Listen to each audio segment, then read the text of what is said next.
Bonjour, et voici le second qui lui est semblable. Tu aimeras ton prochain comme toi-même. Matthieu 22 au verset 39. Connais-tu Stubby? J'ai découvert son histoire en regardant un film d'animation qui lui était consacré. Stubby est un petit chien américain, héros de la Première Guerre mondiale. Voici son histoire. Stubby est un chien qui a été retrouvé et recueilli par J. Conroy, un jeune américain qui avait été mobilisé et devait prendre le bateau pour aller combattre les Allemands en France. Stubby monta clandestinement à bord du navire militaire américain et se retrouva en France avec son maître. Stubby vécut 18 mois avec un régiment d'infanterie de l'armée américaine dans les tranchées du nord de la France, participant à 4 offensives et à 17 batailles.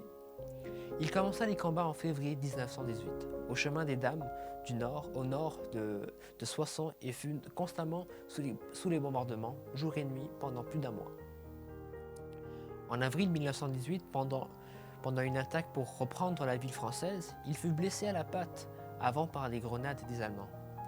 Il fut envoyé à l'arrière des tranchées où il put guérir tout en améliorant le moral de ceux autour de lui.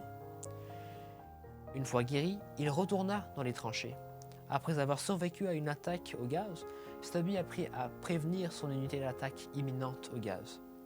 Il trouvait les soldats blessés sur le champ de bataille et prévenait les soldats de l'arrivée des obus, car il pouvait les entendre.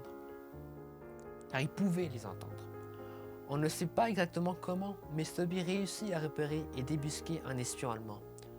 Cet acte héroïque lui a valu une promotion au grade de sergent par le commandant de la division d'infanterie, devenant le premier chien gradin de l'armée des États-Unis.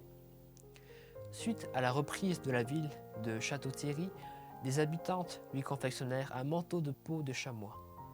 Après la guerre, son maître le refit monter clandestinement dans le bateau qui retournait aux États-Unis.